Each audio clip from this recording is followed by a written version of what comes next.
Halo semuanya, semoga selalu dalam keadaan sehat dan tetap semangat. Yang namanya belajar adalah sepanjang masa.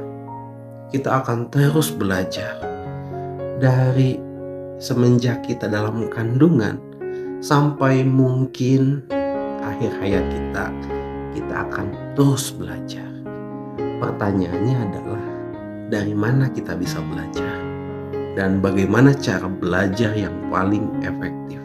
Tentu saja belajar itu ada dua hal.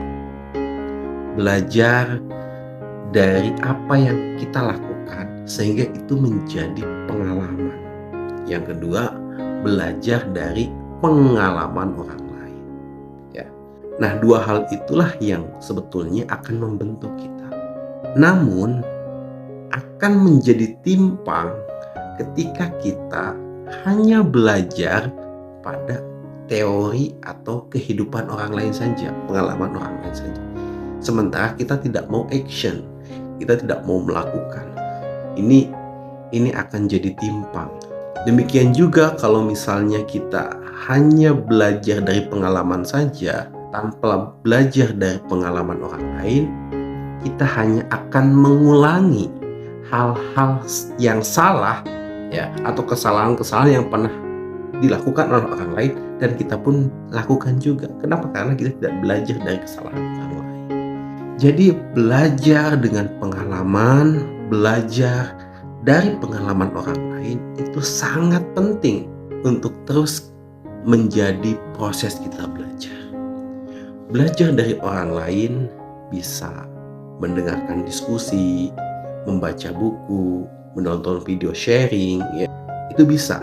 Tetapi harus ada kombinasi yang balance. Anda belajar praktek, begitu. Tentu saja kita tidak akan pernah berani untuk praktek kalau kita tidak punya keberanian. Misalnya Anda belajar bisnis, ya, Anda belajar bisnis dari orang yang sudah sukses. Anda sudah tahu nih teori-teorinya, bagaimana pengalaman dia. Selanjutnya adalah keberanian Anda untuk mempraktekkan pelajaran, pengalaman yang orang lain pernah lakukan. Kemudian itu menjadi pengalaman kita karena kita praktekkan. Dan itu harus membutuhkan sebuah keberanian.